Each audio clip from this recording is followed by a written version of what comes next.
Hello everyone, আসসালামু আলাইকুম। আপনারা সকলেই কেমন আছেন? আশা করি ভালো আছেন। আমিও ভালো আছি আলহামদুলিল্লাহ। আজকে আপনাদের দেখাবো লাউ শাক দিয়ে চিংড়ির শুটকি রেসিপিটা ভালো লেগে থাকলে অবশ্যই লাইক কমেন্ট শেয়ার করবেন, আমার পাশে থাকবেন। আমি প্রথমে একটা কড়াই বসিয়ে দিয়েছি, এখন তেল দিয়ে দিচ্ছি। তেলটা গরম হয়ে আসলে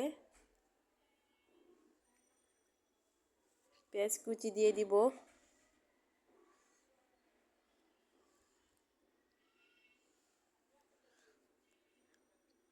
পেঁয়াজটাকে এখন ভেজে নিব।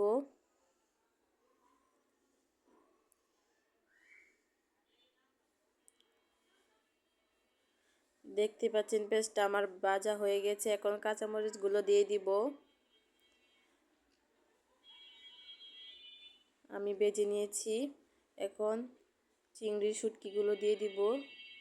শুটকিগুলো ভালো করে ধুয়ে নিয়েছি আগে থেকেই। এখন ভালো করে ভেজে নিব। 5 মিনিটের মতো ভেজে নিব।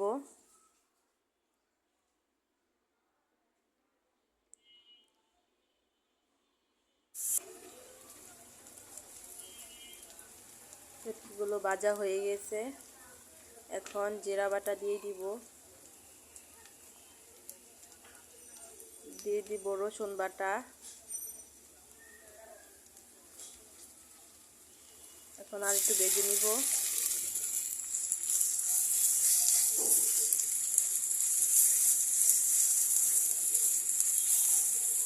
ভেজে নেওয়া হয়ে গেছে। এখন অল্প করে পানি দিয়ে দিব।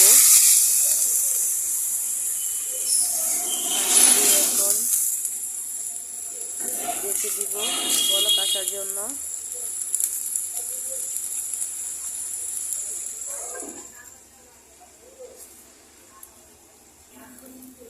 আমার পানিতে বলক এসে গেছে।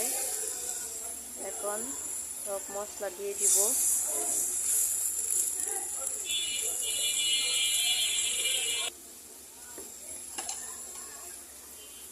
দিয়ে দিব 2 চামচ মরিচের গুঁড়ো,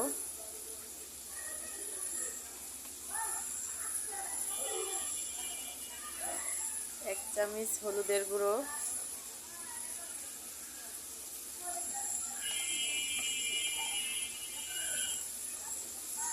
2 চামচ সজের গুঁড়ো,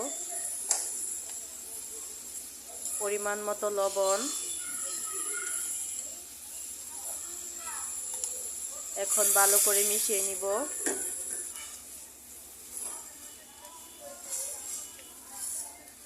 মিশিয়ে নেওয়া হয়ে গেলে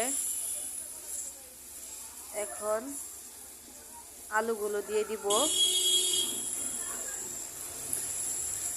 আলুগুলো ভালো করে ধুয়ে নিয়েছি।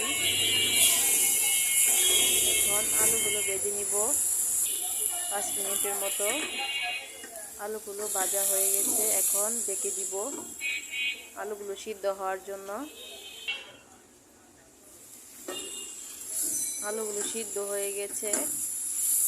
এখন আর একটু ভেজে আমি লাউ শাকগুলো দিয়ে দিব। লাউ শাকগুলো দেওয়া হয়ে গেলে আমি একটু ঢেকে দিব।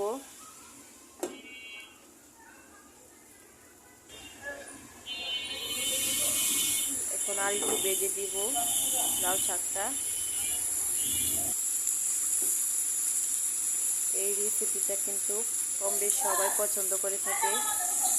এখন পানি দিয়ে দিচ্ছি। আমাদের বাসায় এটা বানালে সবাই পছন্দ করে।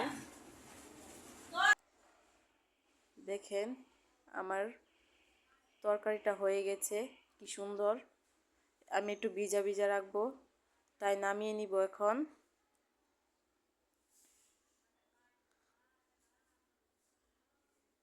দেখেন কত সুন্দর হয়েছে। এই পর্যন্তই। আল্লাহ হাফেজ।